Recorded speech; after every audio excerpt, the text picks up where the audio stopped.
The Ink and Paint Club podcast is intended for mature audiences only, so don't tell your parents! Listener discretion is advised.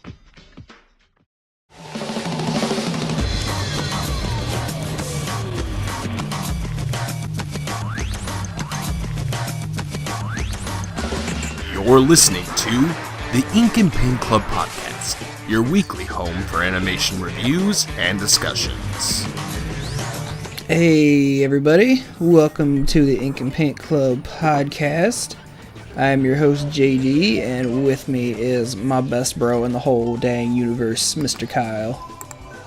Yep, finally, from a long absence. Not really, I guess. It's only been 2 shows.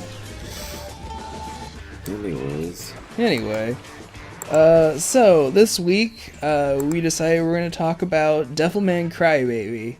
I know we're probably a few weeks behind the curve on this one, but hey, when has that ever stopped us before? Multiple times. Oh, yeah, probably. So I'm just gonna say right up front, this is we're gonna be talking full spoilers with this. So on the off chance you haven't watched this and you're listening to this, there you go. And I want to say this is probably one of the weirdest fucking things I've ever watched. The show was just bizarre beyond words. Kyle, you said you liked this, didn't you? I like it. I've known about the series for quite a while, and yeah. So, Devilman, from my understanding, is like a kind of an old thing, right? Extremely old. Yeah. It's around the same time as Mazinger Z. Oh, jeez, yeah. So, yeah, because I saw something in the credits, it said like something 50th, so it's like, this is like the 50th anniversary or something. Yeah, but a couple years back there was a Devilman versus, I think, Mazinger Z on Netflix too. Yeah, I saw something on there. It was like Devilman versus Cyborg 009 too. Yeah, which I thought was weird.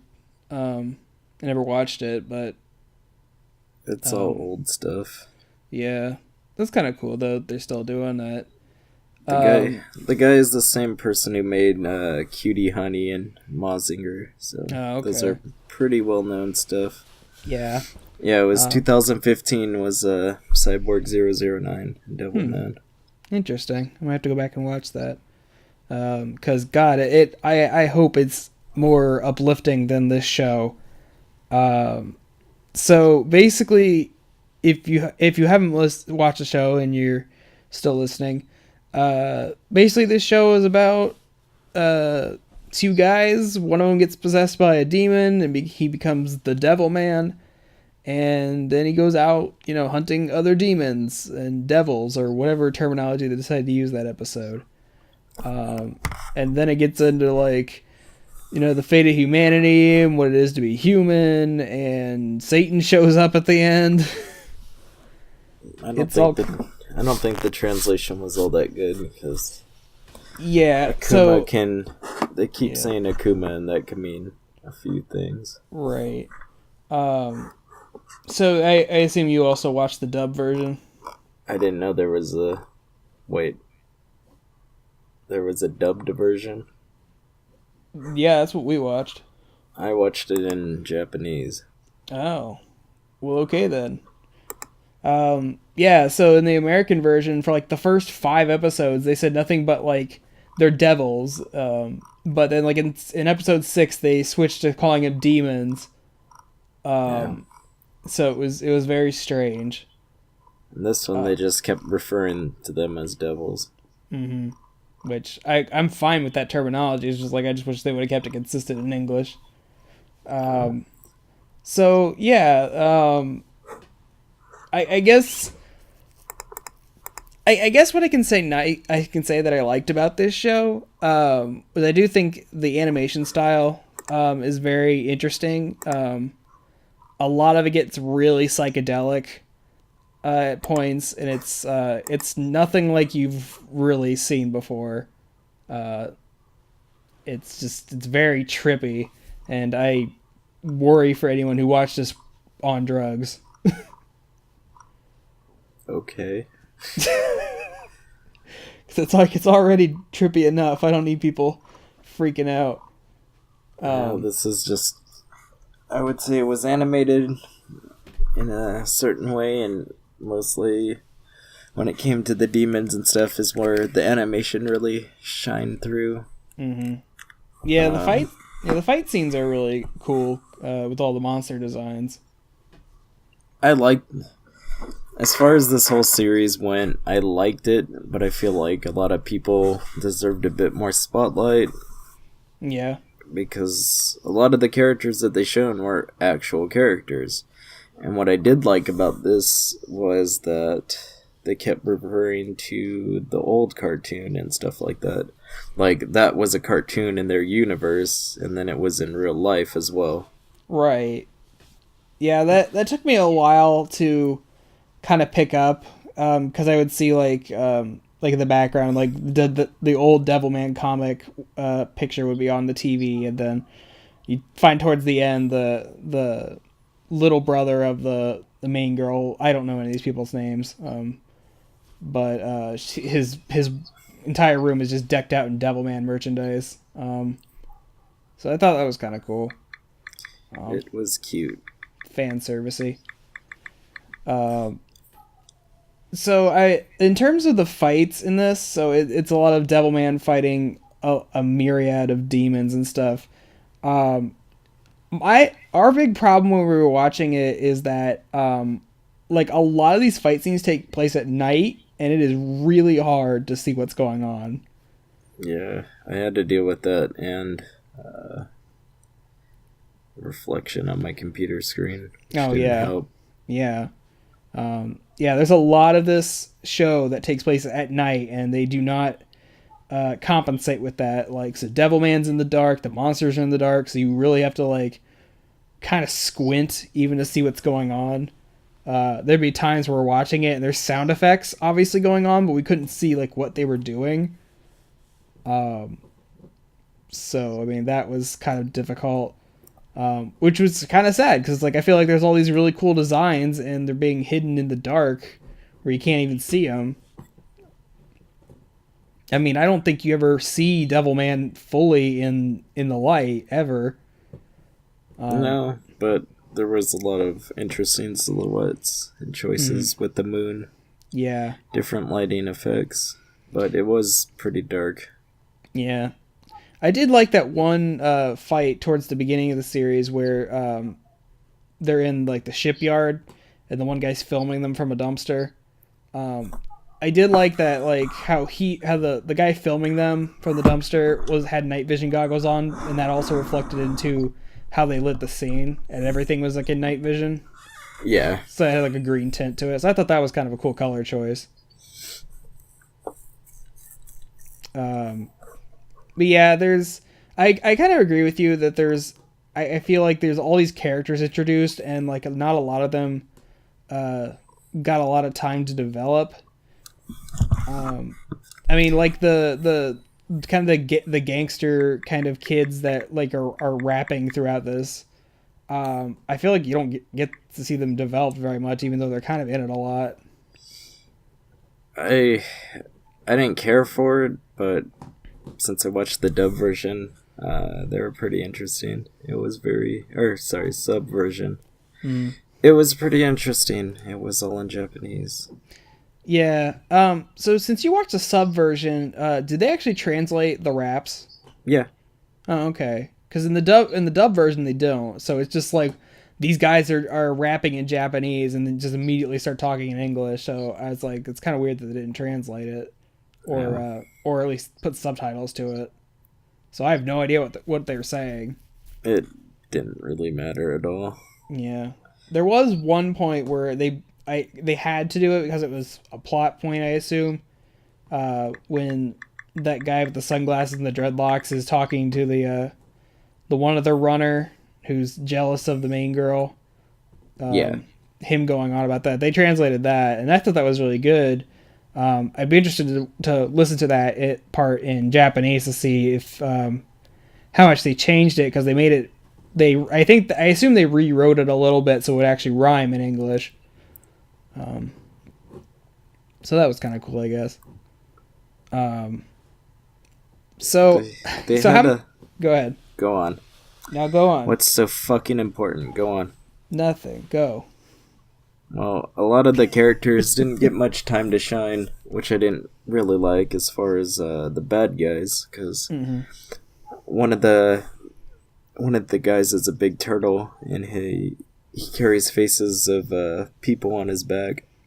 Oh yeah, his dad. Yeah, his name is Jinmin, and he's a pretty well known character. That's kind of one of those like fan servicey things. Oh, okay. And I don't know too much about the series, as if it was his dad in other ones, which I completely don't believe. I doubt. But that was something interesting, and then almost instantly his face is cut off, and it's just like, okay, that was kind of dumb. And there's characters like Psycho Jenny, where you can see really late into the series that's who it is, and then maybe second or last episode, then it's like full demon. Right. Which Psycho Jenny is a really silly character as far as the look. It's just a basic human head with arms and legs coming out of it. Right. Yeah, now that you say that, there are a few designs that look like they'd be older designed, like you're saying, that character and the turtle. Then also like the harpy. The harpy's like one of the main bad guys in a sense from there. Yeah, cause so now that you're saying that, like, that was an older design, I'm starting to look back on some of the monster designs, like, oh yeah, that one's probably an older design from an older show, as opposed to all these like random background monsters that are just, randomly designed, I assume. So the harpy, Serene, or Celine, whatever, she's kind of a neutral character. She's not really a bad guy or a good guy. Right. And she's kind of in love with the demon inside him. Right. But, see, I've seen comics. I'm not into this series at all, but I've seen comics where they go to school together and stuff. Huh. And it's kind of weird as far as that goes. I would love to see this. I know this is the jumping point to a bunch of it's a jumping point to a lot of people, which is cool and everything, but I mean, seeing those monsters, I'm like, oh yeah, I need that and stuff like that. So yeah, I mean, I didn't like that she only got like an episode. It seemed like she had a little bit more, and then just like the turtle got one episode. It seemed like it could have been a little bit more. I feel like it was a bit too short for everybody. But as far as the ending goes, I can see why they only got so much. I mean, yeah. The harpy and her partner, the thunder, whatever he was supposed to be, like Thunderbolt or whatever he's supposed to be. I felt like they were building them up to be like bigger bad guys, and then like in one episode they're just like killed off, and we never talk about it again. Yeah, even the biggest demon with the Ghost and Goblin's face on his stomach. Oh yeah, was kind of built as a big bad guy, and then nothing really happened there. Yeah, like all these characters that are given a little bit of screen time are given time to like build up a little bit. It just ends up being nothing. So I can see that being kind of a letdown for some people watching this. And you were talking about this being like a jump on point for people who want to like maybe get into the Devilman series, and obviously I can't speak for any of the older series, but like I feel like this would be a very odd way to introduce someone to that series, because it's like this show is very like bleak and dark, especially with how it ends. It's just it is one of the most downer endings I think I've seen in a while. Oh, we don't get happy endings in life. I know, it's just like for like the last 3 or 4 episodes, you just watch humanity slowly kill itself until demons just come down from the sky, and you just watch the human race just like slowly shrink down until it's like the last surviving pocket, and they wipe that out. And then you like get a little bit of hope because Devilman has lost everything in the world, so he's assembled an army of other Devilmen, and they're gonna go fight Satan and his demon army, and that ends up like amounting to nothing. Well, I don't know if you saw the complete ending to it. What I saw, I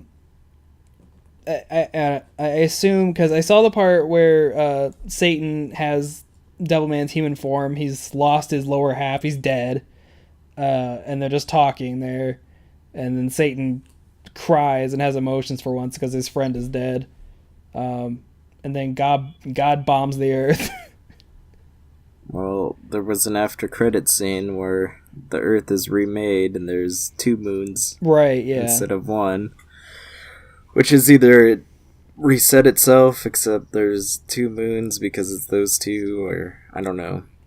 I don't know how to interpret that. I kind of took that as God just hit the reset button on the entire Earth and it's just starting over again. So it's not like, oh, we're going to reset a week before all this shit happened. This is like, no, we're just restarting the world in general, and humanity has to start again. Yeah. But yeah, man, just like that whole ending scene where like you follow this character for 10 episodes and he's the hero of the show, and just like, oh, he has like his final stand with the ultimate evil, and like, nope, he just dies. And they don't even show you how he dies. They just like, they have the whole fight with him and Satan, and it just keeps going on, and then you just cut to them laying on a beach or something under the ruin of the world, and they're talking, or Satan's talking to him, and you don't see him talking until it just kind of reveals, and like, yeah, he's been dead for like the whole time here. I saw it coming. Yeah, I mean, because obviously the Satan is obviously been revealed to be his childhood best friend that you've been following throughout the series as well. But yeah, I mean, you see that guy first frame, you know he's up to something, and after a couple episodes, like, yeah, he's probably the bad guy of this whole thing. Well, he was gonna kill a cat with a box cutter. He was gonna kill a cat with a box cutter. Well, they keep saying that people don't have emotions and they're demons and stuff, and throughout the whole thing you didn't show any emotions, so yeah, that was kind of a... Yeah, I mean, I didn't see the whole part where he's like, hey, I'm Satan, which you really need to look that up in English because the way he delivers that is just really like nonchalantly. It's like, didn't you know I'm Satan? I'm like, okay, cool. I just assumed he would be just another like just really powerful demon. I didn't imagine he's going to be like actually Satan and the one that fought with God and was banished from heaven and stuff. Well, yeah. I mean, I didn't see that coming specifically, but that was strange. So another thing I think a lot of people might have a problem with, and Melanie definitely had a problem with this when we watched it, is that the violence is just like there's no way to describe the amount of violence and blood. It is just non-apologetic about how gory everything is. You didn't like that his childhood sweetheart got stabbed in the back and gutted? I mean, that part didn't bother me as much as the part right after that where they show that they cut up the gangster guys, her, and I think their friend, the other runner chick, and mounted all of their body parts on pikes and were waving them around in front of their burned house. That was fun. That was kind of fucked up. Extremely. I mean, and then there's the whole first episode where they're in the nightclub before he gets possessed, and just like watching everybody trip out and have sex, and then the kid who eventually becomes Satan just starts stabbing people because he wants to make demons appear. So yeah, this show is just like, if you have a problem with dismemberment and just blood and people getting their faces ripped off, it's probably not for you. But if you're a desensitized youngster, then maybe you won't have such a problem with it. It wasn't really all that bad in the sense that when the demons when it happens to them, it's only like yellow blood. Yeah, and honestly, I think this is something, I don't know if you're the same way, but when I see, like, in a film, like a live action film, stuff like that kind of weirds me out. Not like to the point where like I'm gonna throw up or anything, but it kind of ooks me a little bit. But when it's like cartoons doing it, like I'm not as bothered by it because it's like it doesn't look real, obviously. So I know, like no one is. It doesn't look like that could be something that happens. So it's so outlandishly cartoonish with how it's violent sometimes that it's like, oh yeah, it's just silly, over the top kind of violence. Yeah. Yeah. I liked it. It just seemed too short.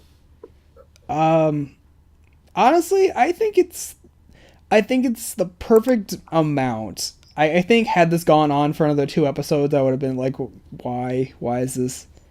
I would have preferred a different ending. I mean, I'm not looking for like the world is saved and God's gonna reset everything so everyone's happy and stuff, but I just like the hero could live, I guess. Something. I don't know, maybe something as depressing. I like the depressing stuff. It was great. Alright. So I guess I don't know if I'd be curious to see what everyone else thinks about this. It's just very bizarre. Like, I think this is one of those things where, and if the whole world hadn't been like talking about like having to watch this show, because like a couple weeks ago this was just all over the internet, just like everyone was talking about this and reviewing it and stuff. So if everyone hadn't been talking about it already, I probably wouldn't have checked it out myself. And especially seeing it now, this is like not really my cup of tea when it comes to anime. Like I can say that I am kind of glad I watched it, at least just to check it out and see what it was. Even if it wasn't like something I have any real motivation to ever watch again, but I'm kind of interested to see, like, maybe check out some older Devilman stuff and see if it's maybe a little less gratuitous with its violence and depressing themes.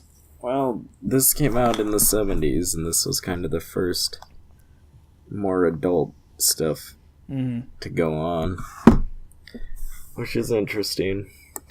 Yeah. Yeah, it is interesting, and I do like Devilman's design, which I kind of like how they kind of made him a more of a gritty version of this, and not so as cartoonish and like so saturated with his colors. Even if he was like in dark and you could barely see him most of the time. I liked it. I liked the theme song and everything. It was good. Yeah, the music was pretty good. I like the kind of like 80s synth music it used for a lot of parts. That was pretty cool. So yeah, everybody, let us know what you thought about this, if you've watched it, or if you intend to watch it, and tell us what you thought. I mean, if you're kind of put off by some of the stuff in it, or if you really liked it. Yeah. So Kyle, is there anything else you want to say about this before we head off? It was amazing. Alright, I guess that's one word for it. So yeah, I think that does it for our review of Devilman Crybaby. It's out on Netflix, so you can go watch it if you like. And until next week, I guess we'll catch you all later. Bye. Thank you for listening to this episode of the Ink and Paint Club podcast. Be sure to subscribe to the channel so you can catch a new episode every week. Also be sure to follow us on our Facebook and Twitter so you can keep up with the show. Links are in the description. We'll see you next week.